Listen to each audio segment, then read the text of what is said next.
Agora, sem querer iniciar um assunto político aqui, mas a gente está vivendo tempos de eleições, e eu queria assim, que você dissesse, isso dá uma atiçada nos clientes, eles ficam mais receosos, no que as eleições, principalmente eleições presidenciais, as mais importantes, acabam interferindo no seu trabalho, em relação a número de clientes e tudo mais?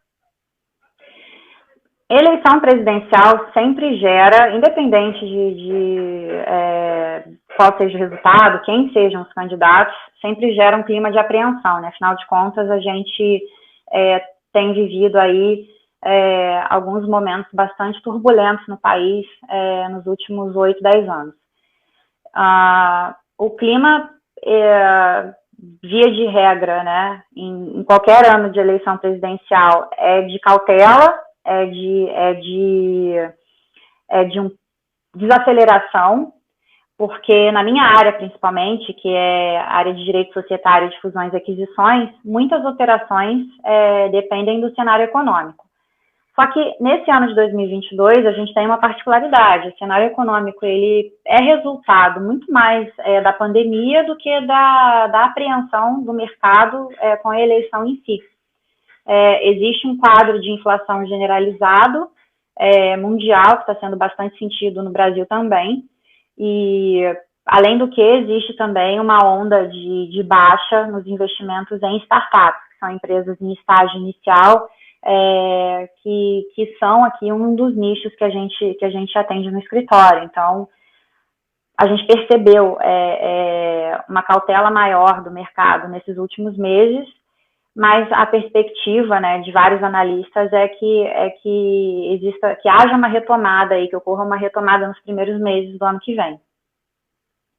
Entendo. Agora, você citou a pandemia, quero aproveitar para perguntar, tem como você ir mais a fundo e explicar sobre o rombo que a pandemia gerou, né, sobre onde você trabalha, com as pessoas que você trabalha, se teve muita gente que acabou sofrendo por causa disso, ou muita gente que acabou se beneficiando por causa disso também, às vezes acontece. Pode contar um pouco sobre o que a pandemia gerou, sabe, movimentou e tudo mais no seu mercado, sobre qual foi a causa e efeito dela? Bom, eu acho que é difícil até, né, com tanta coisa que aconteceu, tantas famílias que foram afetadas, a gente falar de coisas boas da pandemia. Eu não gosto de usar essa expressão. Mas um dos efeitos curiosos, né, que a pandemia trouxe foi justamente uma maior utilização das ferramentas de trabalho remoto, né? E eram tecnologias que já existiam. Vou dar um exemplo da assinatura eletrônica. A assinatura eletrônica é aceita por lei desde 2001 e era muito pouco usada.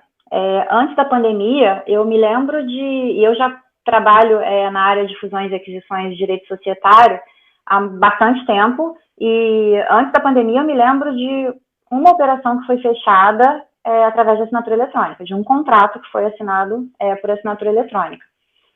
E parece que, de repente, em 2020, a gente se viu forçado a utilizar uma tecnologia que já existia e que já era aceita por lei. Ou seja, é fácil concluir que a resistência era muito mais das pessoas do que de qualquer coisa, né? Porque todos os elementos para que aquela tecnologia fosse utilizada já estavam ali. Então, hoje em dia, é o oposto que acontece. Depois da pandemia, o padrão passou a ser assinar os contratos de forma eletrônica. Então, não existe mais essa resistência das pessoas em relação a isso. E em relação à forma de trabalho, não só na utilização dessas ferramentas, uma mudança que também veio para ficar é o trabalho híbrido, né? Muitas pessoas precisavam dessa flexibilidade por questões familiares, questões pessoais, e foi algo que a pandemia também demonstrou ser plenamente possível de utilizar, né? Também eu percebia, né, nos lugares por onde eu passei e também nos clientes, né, onde que a gente visitava, que falavam com a gente, que existia uma certa resistência em relação ao trabalho remoto, ao home office, mas depois da pandemia o híbrido passou a ser o padrão. Entendi. É curioso realmente pensar, porque a gente teve essa ferramenta aqui o tempo todo com a gente, não só essa, como essas que você disse, e mesmo estando na nossa cara, a gente acabava não usando, né? Talvez fosse antes da pandemia, essa entrevista, a gente não teria pensado em fazê-lo dessa maneira. Agora, quais cicatrizes esse período deixou? Quais, assim, que você pode apontar como, olha, depois disso, isso mudou e não tem mais volta. Realmente, a gente sofreu essa baixa e isso aqui não vai ter como retomar. Bom, eu acho que a profissão de advogado é uma profissão que demanda muito, é praticamente um sacerdócio. O foco no cliente é tamanho que é difícil para a gente, às vezes, estabelecer limites de horário, fronteiras de momentos, né, nos quais a gente está disponível e não está, e não é uma questão, às vezes, do cliente, é uma questão do próprio advogado. O próprio advogado sente uma ansiedade, uma necessidade de responder na hora, de se mostrar sempre disponível. No começo da pandemia, né, com o home office forçado, muitas pessoas, muitos colegas com quem eu conversava demonstravam uma grande dificuldade em, mais do que antes, né, de estabelecer limites trabalhando em casa. Eu sei de um caso de uma colega que trabalhou um dia no começo da pandemia até as 2:30 da manhã porque perdeu a noção da hora. Então, e fazendo ligação, falando com outros colegas, todo mundo trabalhando assim normalmente como se fosse 4 horas da tarde.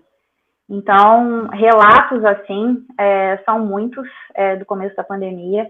E eu acho que, na medida em que a pandemia avançou, que as coisas foram ficando mais difíceis, as pessoas passaram a dar mais valor, né, aos momentos que elas podiam passar com a família, momentos que elas podiam dedicar a projetos pessoais. Então, eu acho que as pessoas passaram a prestar um pouco mais de atenção a esse equilíbrio entre trabalho e vida pessoal, né?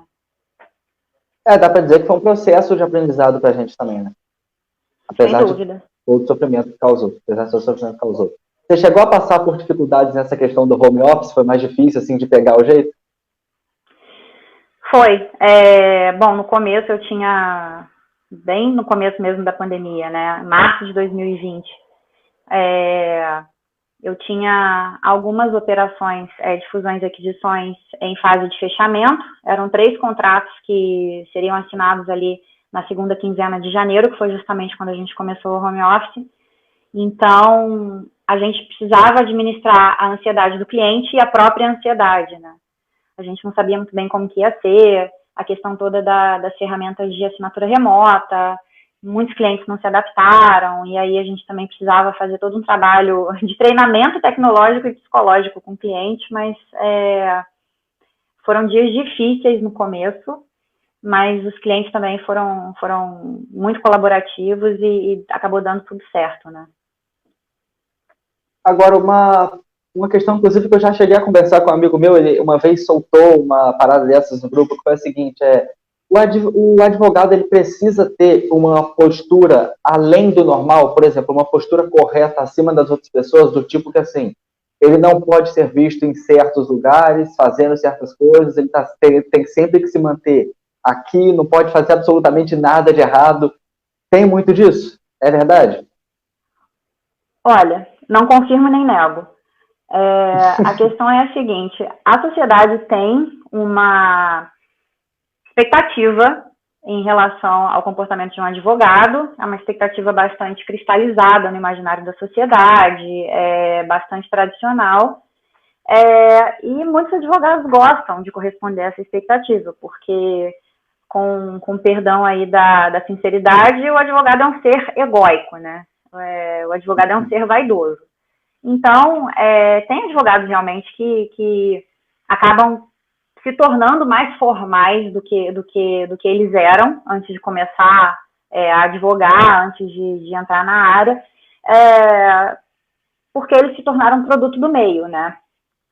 Então, eu acho que existe um certo exagero, tanto na expectativa da sociedade em relação ao advogado e também em relação à ansiedade do advogado em corresponder a essa expectativa. O advogado não precisa ser ali uma pessoa completamente com movimentos calculados, uma pessoa completamente engessada. A parte, né?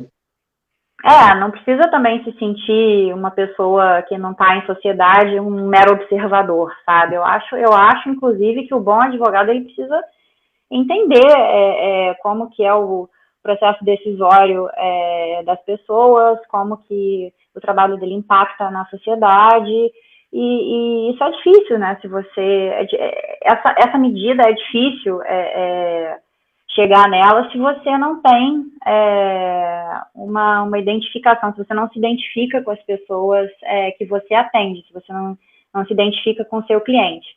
Então, eu até entendo, né, que alguns clientes queiram, se sintam mais seguros com um advogado um pouco mais sério, com um advogado que seja um pouco mais certinho, mas eu acho que esse equilíbrio precisa ser atingido, né? O advogado não pode realmente se tornar um ser à parte da sociedade, porque senão fica difícil. É difícil sair do personagem assim às vezes? É difícil. Imagino assim, olha, mas tem um primo meu que cursa Direito, já está formado, que ele está precisando de assistir isso aqui, está precisando ter mais equilíbrio. Vou mandar para ele essa entrevista. Manda para ele, manda meu contato para ele. Vou mandar. Seu de uma psicóloga. Agora, uma pergunta um pouco delicada. Muita gente acaba criticando o advogado com essa questão de defende bandido, defende isso, defende aquilo. E é um pouco complicado lidar com esses mitos, assim como também é um pouco complicado você receber, às vezes, um trabalho que você não quer, um trabalho que você pensa, caramba, esse aqui não é para mim. Isso já aconteceu com você? Bom, isso é mais frequente na área penal, né?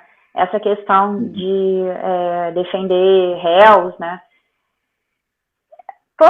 Constitucionalmente, todos os cidadãos, todo mundo tem direito à defesa, todo mundo tem direito ao devido processo legal e ninguém pode ser condenado sem se defender.